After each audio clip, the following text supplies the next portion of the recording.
Hola, ¿qué tal? ¿Cómo se encuentra? Muchas gracias por recibirnos nuevamente esta semana. Le voy a confesar que originalmente íbamos a llamar a esta historia, para armar la historia, las tres diabólicas trinidades.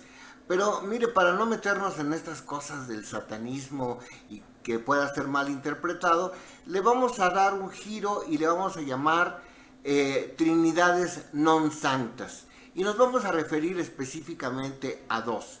A la de un señor que se llama Hugo Alberto, pero que tiene tres apellidos distintos, y a la alianza entre PAN, un partido político mexicano, Vox, un partido político español, y una organización de extrema derecha conocida como El Yunque, la cual tiene muchas similitudes con las camisas negras que formó Benito Mussolini o con el partido nazi, respectivamente de Mussolini, como lo decía, y de Adolfo Hitler. Bueno, pues vamos a empezar, si usted no tiene inconveniente. Y quiero comentarle que este es un poquito un juego, porque vamos a hablarle de cosas distintas y usted nos dice si encuentra o no las conexiones. Y por favor, si las encuentra o de plano dice yo no entiendo qué relación tenga una cosa con otra, por favor debajo de este video. Bueno, pues iniciamos. Tres terremotos, dos políticos y uno de carácter sísmico, han sacudido a México en los últimos días. El telúrico, quiere decir el movimiento de la Tierra, fue marcado el 7 de septiembre de 2021. Pero fíjese que hay una curiosidad, una casualidad. Casi exactamente 4 años antes, con un par de horas de diferencia, había ocurrido otro terremoto que provocó grandes daños en el estado de Oaxaca. Ahí los daños fueron muy fuertes, pero también en Jojutla y en otras entidades de Morelos. Afortunadamente, este del 7 de septiembre de 2021, bueno, alguna bendición debe haber en el gobierno de la 4T, porque no causó los daños del de 2017. Pero bueno, hablando del terremoto político, yo diría que este ocurrió el 23 de agosto de 2021. ¿Por qué? Porque los presidentes del PRI, PAN y PRD acudieron a Estados Unidos para buscar por la fuerza lo que no han podido ganar en las urnas. Y este acto, al que yo calificaría como de traición a la patria, tiene un antecedente histórico ocurrido el 26 de septiembre de 1859.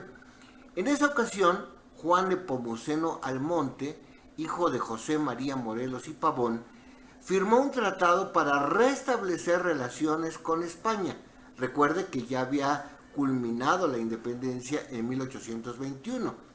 Bueno, pues este Almonte dijo que además le ayudaran con un dinerito para echar afuera a Juárez, Comonfort y a todos los personajes de la Reforma. Y se comprometía a pagarles enormes cantidades. Esto se conoció como el Tratado de Mon-Almonte, según nos informa la cada vez más imprescindible Wikipedia, y ratificaba otro convenio de 1853 en el que Santana se comprometió a pagar una deuda que provenía desde la época del virreinato. Esto es, una deuda anterior a 1810, cuando inició el movimiento de la independencia. Bueno, pues ¿qué cree? Que los conservadores obtuvieron este préstamo y luego, con el apoyo de Francia, de Napoleón, lograron imponer a Maximiliano, un heredero del emperador Napoleón III, me parece. Bueno, pues pusieron a Maximiliano en México. Usted sabe, conoce la historia, triunfaron los liberales, Benito Juárez restauró la República, pero ¿qué creen? Que México de todas maneras tuvo que pagar la deuda a la que se comprometieron los mismos que se empeñaron en derrocar el gobierno juarista. Bueno, ahora haga usted la similitud con la visita que hicieron Zambrano, Alito y Cortés al golpista presidente de la OEA, Luis Almagro. ¿Por qué golpista? Bueno, recordemos el papel que jugó la OEA en el caso de Bolivia, cuando destituyeron a Evo Morales, pusieron a una persona de extrema derecha que juró no ante la Constitución, sino ante la Biblia, y tuvo expresiones francamente racistas. Ahí están las notas para que usted revise la historia si quiere más detalles. Bueno, Cortés es el presidente del PAN. No hay que confundirlo con Hernán Cortés. Este se llama Marco. Es el presidente del Partido Acción Nacional, una de cuyas facciones está fuertemente vinculada a el yunque. Y aquí queremos hacer una reflexión. ¿Qué es un yunque? Bueno, es un instrumento en el que con un marro se golpean metales y se les somete a fuego vivo. Bueno, ahora con este instrumento de trabajo compárelo usted ideológicamente. ¿Qué quiere decir? Que el yunque somete a fuego y hierro a las personas que no quieren pensar como ellos. Regresamos a Nepomuceno Álvarez. Él quiso revertir el trabajo que con su vida pagó su padre, don José María Morelos y Pavón. Morelos es el más brillante de los hombres de la independencia. No era militar, pero fue una estratega genial. Pero no solamente eso, sino que Morelos firmó Los Sentimientos de la Nación, un documento bellísimo, histórico, en el que dice que hay que darle la misma educación al hijo del obrero que al hijo del burgués, por decirlo en términos modernos. No, estos son muy marxistas, pero él hablaba de que la misma educación merecían los hijos de los arrieros que los hijos de los mineros, de los explotadores de las grandes minas. Ahora, imagínense a José María Morelos y Pavón, a su hijo Juan Nepomuceno, queriendo echar atrás todo lo que había hecho su padre, y a Jesús Zambrano, que es el presidente de un partido que se decía de izquierda. Ambos, Nepomuceno y Zambrano, fueron hombres de armas. Lo que pasa es que Morelos, para proteger a su hijo, lo mandó a estudiar a Nueva Orleans, le dio una educación en la que aprendió francés, inglés, hablaba por supuesto el español, y entonces es un hombre que se derechizó, es un hombre que esperaba privilegios para las clases más acomodadas, sin importar cómo le fuera a los pobres. Bueno, pues Zambrano fue integrante de la Liga 23 de septiembre, imagínense, una liga que se autodefine como comunista. Bueno, para más señas, a Zambrano le dicen el tragabalas, le falta un diente, o le quitaron un diente de un balazo cuando estaba en una acción guerrillera. Bien, por otra parte, Nepomuceno se negó a firmar la ley de manos muertas que expropiaba los bienes de la iglesia, los cuales se mantenían con carácter meramente especulativo. Subían de valor, pero no le servían a nadie. Zambrano, y tampoco lo digo yo, lo puede encontrar usted en la Wikipedia, y se lo entrecomillo, fue nombrado el 3 de marzo de 2018 como coordinador de campañas locales del PRD en la campaña de Ricardo Anaya Cortés. Un hombre de izquierda promoviendo a un hombre de derecha que, por cierto, ahora es prófugo en México por haber hecho algunos negocios que involucraban préstamos personales, lavado de dinero en el extranjero. Bueno, a este hombre apoyó Jesús Zambrano, el presidente del PRD, que ya se está volviendo casi vitalicio, lleva muchos años el grupo de los Chuchos, que integra con Jesús Ortega, como el mandamás en el PRD. Ricardo Anaya, y regresamos al hombre que promovió Zambrano, es integrante del PAN. Una parte destacada del PAN está identificada con el yunque.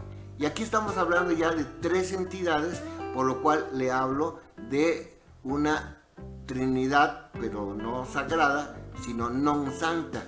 Son tres instituciones en un solo cuerpo, o con los mismos intereses. ¿qué tiene que ver con Juan María Almonte? Bueno, que esta trinidad, PAN, Vox, Yunque, se quiere entrometer en la política de México, principalmente a través de empresas de extrema derecha que buscan exactamente lo mismo que quería Cortés en 1521, cuando culminó pues esta derrota militar del pueblo mexica. Quería usufructuar las riquezas nacionales y exactamente con los mismos procedimientos del Yunque. La diferencia es que en la colonia pues recibían a los indígenas, usaban el trabajo indígena, y el Yunque, Vox y Acción Nacional quieren lo mismo, pero a través de empresas de gas, a través de contratos como los que tenían con Iberdrola, o bien segundos pisos como otra famosa compañía española. Hernán Cortés se justificaba con el argumento de que a los indios había que quitarles lo idólatras. Los Abascal, Santiago, el español, y Rodrigo Abascal, el mexicano, coinciden en que a los mexicanos hay que quitarnos lo comunistas. Ahora fíjese usted en esta ironía. Para catequizar a los indígenas, para hacerles quitar su religión, pues les llamaban los indios remisos, es decir, gente que no quería adoptar una religión impuesta. Bueno, a los que no quieren aceptar los principios de la extrema derecha, nos catalogan, bueno, porque me incluyo entre ellos, como comunistas. O sea, toda persona progresista para esta facción del PAN y de Vox somos comunistas. Si queremos derechos sociales, somos comunistas. Si las mujeres abortan, no importa si es natural o espontáneamente, son comunistas. Ah, pero además, no cualquiera, porque si una mujer es rica y puede ir a hacerse el legrado a una clínica de Estados Unidos, no le pasa nada. En México, las mujeres que van a la cárcel, pues son por pobres. Así que también en el aborto, Vox y Acción Nacional tienen clases sociales. En la boda de Rodrigo Abascal Olascuaga, que fue hijo de un secretario de gobernación emanado del Partido Acción Nacional, estuvieron presentes dos destacados panistas, ambos ligados con el Yunque, Felipe Calderón y Margarita Zavala. Y Margarita Zavala es ahora legisladora plurinominal en el Congreso mexicano. Si esto es o no trascendente, lo juzgarán ustedes, amables espectadores, con la información que encontrarán más adelante. Ambos Abascal, el español y el mexicano, son hombres de crucifijo en mano. Coinciden en tres costumbres, y aquí otra trinidad non santa, que podríamos llamar pues así, o diabólica. A los dos les gusta maltratar a sus esposas. Los dos han construido sus fortunas a través del dinero que obtienen sus partidos políticos del erario público. Rodrigo en el PAN y Santi, como se abrevia Santiago Abascal en su cuenta de Twitter, con el dinero que obtiene como financiamiento en España este grupo que se llama Vox. Finalmente, ambos, Santi y Rodrigo, están relacionados con el Yunque. Es una organización secreta, pero muy recientemente, hace cosa de meses, Wikileaks, esta institución que debería ser considerada o canonizada por los periodistas por toda la información que nos aporta, nos dice que el Yunque cuenta con organizaciones civiles para llegar a la sociedad. En España se registró como Organización del Bien Común, pero en México se identifica con otros dos nombres. Uno de ellos, para acabarla de amolar en inglés, para que vea usted lo nacionalistas que son. Se llama Citizen Go. Vamos, ciudadanos, sería la traducción en español. Y el otro, también juntando las dos palabras, aunque se forme un gazapo, se llama Hazte Oír. Hazte Oír. Citizen Go, y aquí ya le voy a demostrar con pruebas por qué están operando ilegalmente en la política mexicana, es una de las organizaciones, la tercera en orden de aparición, se lo estoy mostrando en este momento, que firmó el desplegado en el que amenazan a los legisladores del Movimiento Ciudadano en Jalisco para que se conservara la criminalización de las mujeres que voluntaria o involuntariamente padecieran un aborto. Esta es una de las razones por las que la Suprema Corte de Justicia de la Nación tuvo que intervenir directamente ante la infiltración en el Congreso de Diputados, como Lili Telles, que promueve leyes fascistas y discriminatorias, con las que, por cierto, le reitero, solamente encarcelaban a las mujeres cuando eran pobres.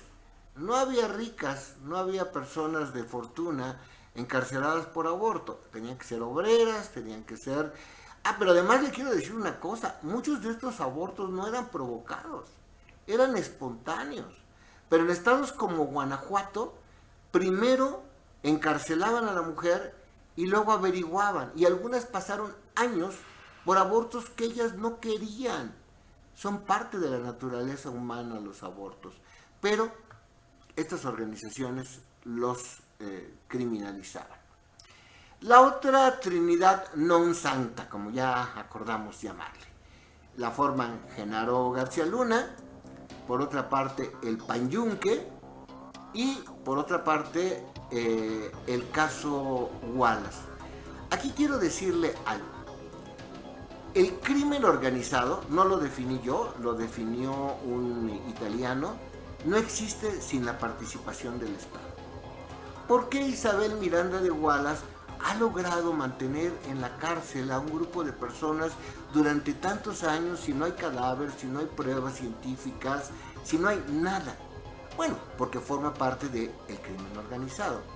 Y si el crimen organizado tiene como condición la participación del Estado, quiere decir que en el caso de Isabel Miranda de Wallace están involucrados jueces, ministerios públicos, exdirectivos de la Procuraduría General de la República y de la que entonces se llamaba Procuraduría de Justicia del Distrito Federal. Nada más le doy un pequeño ejemplo. Cuando Isabel Miranda de Wallace fue detenida por intentar asesinar a un trabajador que estaba cumpliendo con su deber al retirar un espectacular en Tlalpan que estaba sembrado en un área natural protegida, bueno, pues la acusaron de esto, de intento de homicidio y otros delitos. Sin embargo, el abogado, que era un funcionario de la Procuraduría de Justicia del Distrito Federal, le quitó los principales delitos, quedó resistencia a la autoridad y entonces la señora salió libre. La señora fungía como propietaria del negocio de carteles espectaculares Showcase. Ella había atentado, como le digo, contra un trabajador que solo cumplía con la orden de retirar un anuncio. También participó su hijo Hugo Alberto Wallace, como ahora se llama, porque antes llevó otros apellidos, pero él se escapó. A él no lo detuvieron en esta ocasión, pero sí lo detuvieron después, ya llegaremos a eso. Lo paradójico es que pese a haber sido acusada por una administración del gobierno del entonces Distrito Federal, quien la liberó después de 5 días fue el abogado Ricardo Martínez Chávez, quien también trabajaba en la Procuraduría General de Justicia, y solo permaneció el cargo de desacato a la autoridad. Entonces el titular de la Procuraduría se llamaba Ángel Mancera. Bueno, poco después, en el año 2010, el presidente Felipe Calderón entrega por primera vez el Premio Nacional de Derechos Humanos a una persona con antecedentes penales. Isabel Miranda de Wallace. En los 2 años anteriores, para que usted tenga un contraste, el galardón había sido entregado a Enrique Morones Cariaga, quien fue promotor y defensor de derechos humanos de los migrantes, y a Esther Chávez Cano, quien fue una de las primeras personas en documentar y exponer a nivel internacional los feminicidios en Ciudad Juárez. Vea usted lo que hizo el mismo Felipe Calderón. Dos personas libres de toda sospecha, Morones Cariaga y la muy querida Esther Chávez Cano. Y luego Isabel Miranda de Wallace. En 2012, Isabel Miranda de Wallace, palomeada por Felipe Calderón, fue la candidata de Acción Nacional a la jefatura de gobierno del Distrito Federal.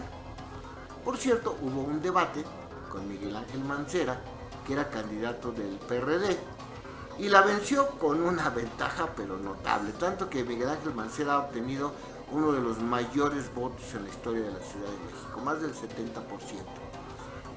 Sin embargo, Mancera nunca mencionó, y pudo haberlo hecho, los antecedentes penales de quien ya empezaba a tener una fama de activista y había dejado atrás lo de empresaria, aunque fue muy buen negocio para ella ser pues propietaria de una empresa de espectaculares y una organización, digamos, de derechos humanos como Alto al Secuestro. Pues nunca dijo Mancera en ese debate que Isabel Miranda había sido encarcelada. Hubiera sido un arma definitiva, ¿no? Un fatality, como dirían los jugadores de videojuegos. Vamos ya a lo que hemos llamado la apoteosis, donde todo lo que hemos expuesto anteriormente va a encontrar una conexión sorprendente. El 25 de agosto de 2021, The New York Times publicó una versión en español de una columna originalmente escrita en inglés por Ben Smith, de la cual creo que va a ser importante transcribir algunos fragmentos. Dice así: un grupo de afganos que trabajaron para The New York Times aterrizó junto con sus familias de manera segura la madrugada del miércoles, no en Nueva York o Washington, sino en el Aeropuerto Internacional Benito Juárez de la Ciudad de México. Y más adelante dice la columna: el presidente Andrés Manuel López Obrador estuvo de acuerdo en que la situación se movía con mucha rapidez y había que tomar la decisión con la misma rapidez. Esto lo dijo Marcelo Ebrard, secretario de Relaciones Exteriores.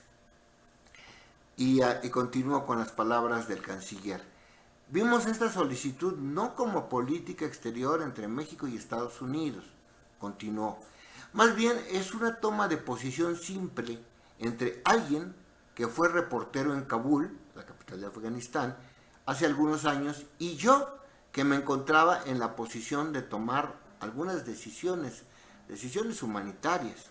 Usted recuerda que hubo muchos problemas en el aeropuerto, murió gente que quería escapar. Bueno, México les permitió a estos periodistas salir del país con una pues gestión diplomática, y no solamente salieron los periodistas, salieron sus esposas, salieron sus hijos que se encontraban en grave peligro de vida. Ben Smith, que es uno de los columnistas más destacados de The New York Times, dijo en otra parte algo que podríamos traducir a la mexicana con el refrán: lo cortés no quita lo valiente, pero vamos a decirlo en sus propias palabras. Dijo: estamos profundamente agradecidos por la ayuda y generosidad del gobierno de México, dijo en un correo electrónico A.G. Sulzberger, editor y presidente de The New York Times. Su ayuda ha sido invaluable para poner a nuestros colegas afganos y sus familias fuera de peligro. Instamos a toda la comunidad internacional a seguir este ejemplo y a continuar trabajando en favor de los valientes periodistas afganos que aún están en riesgo. Sulzberger dijo que el apoyo no afectaría la cobertura del Times sobre México y lo describió como un asunto humanitario, observando que todos los que nos han asistido comprenden que nuestra cobertura es total y completamente independiente. Trascendió entonces que The Washington Post prepara, porque también hubo periodistas rescatados tanto de The New York Times como de Washington Post, un editorial donde va a hablar del trabajo de Genaro García Luna, quien hoy se encuentra preso en Estados Unidos, y va a decir o va a documentar por qué él se atacaba selectivamente a grupos de narcotraficantes, pero al mismo tiempo que los atacaba les permitía a otros pues operar con toda libertad. ¿Qué tiene que ver esto? ¿Dónde va esta otra Trinidad non santa? Bueno, pues en que Genaro García Luna con Luis Cárdenas Palomino fue cómplice en la tortura, luego aprehensión oficial, porque primero los secuestraban, los torturaban, después los presentaban ante las autoridades, los metían a la cárcel y los volvían a torturar, de los acusados de Isabel Miranda. En el triple presunto homicidio de esta diabólica comunidad non santa, o Trinidad non santa, porque son 3 personas en un solo cuerpo, eso sí, de talla extra grande, porque uno era Hugo Alberto Miranda Torres, el otro era Hugo Alberto León Miranda, y el final era Hugo Alberto Wallace Miranda. 3 personas en un solo cuerpo. ¿Ven entonces por qué hablamos de trinidades non santas? Bueno, pero hablando de Hugo Alberto, también había sido detenido en el Aeropuerto Internacional de la Ciudad de México por un contrabando. No se supo bien de qué, pero en la agencia del Ministerio Público de Coyoacán, a la que fue irregularmente conducido, pese a que se trataba de un delito federal, supuestamente lo acusaron de contrabando de piezas de motocicleta. Déjeme decirle que hay algo extraño. En el Aeropuerto Internacional tienen su propia agencia del Ministerio Público Federal para tratar estos delitos. ¿Por qué lo trasladaron a 27 kilómetros de distancia hasta Coyoacán? ¿Y cuál fue el verdadero delito que cometió Hugo Alberto? No lo sabemos, fue fichado. Se dijo que por contrabando, pero el contrabando tenía una pena de varios años de prisión. Así no haya sido narcotráfico. ¿Por qué? No lo sabemos, pero salió en unos días libre. Bueno, ¿y en qué se conecta todo esto? Bueno, pues es que hay una información de que The New York Times va a seguir una cobertura sobre la alianza entre políticos del PAN y Vox para obtener financiamiento a través de grupos de narcotraficantes que eran protegidos por García Luna. Por otra parte, la organización Alto al Secuestro, la asociación civil que preside Miranda de Wallace, ha recibido millones de pesos en donativos ofrecidos por los gobiernos del PAN en la presidencia de Vicente Fox y de Felipe Calderón. Sin contar que Showcase también ha sido contratada por gobiernos de distintas ideologías, supuestamente de distintas ideologías, pero que le han dado dinero a Alto al Secuestro. ¿Y cuál es la relación? Pues que si usted le da dinero a Alto al Secuestro, las cifras, las estadísticas de secuestros en ese estado bajan. Y a cambio, pues usted le contrata espectaculares a Showcase en distintos estados de la República. Si fuimos suficientemente claros, pues le agradecemos sus comentarios. Si no lo fuimos, vamos a dejarle a usted que haga las conexiones entre estos hechos que hemos hablado. La participación de México en la liberación de los periodistas afganos en el asilo diplomático y político, García Luna, Vox y Acción Nacional. Ahí se la dejamos. Muchas gracias por sus comentarios. Nos encontramos, con el favor de usted, la próxima semana. Y por favor, suscríbase, comente, participe con la opinión que usted tenga. Hemos querido insistir cada semana en que nosotros no tenemos verdades absolutas. Ponemos aquí las ideas para que usted reflexione en ellas y nos haga favor de pues participar, porque la democracia es eso. La democracia no es ir a votar, la democracia es tener una opinión sobre los asuntos de interés nacional. Hasta pronto.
Los Ángeles Press, las noticias que nos escuchan en tu país.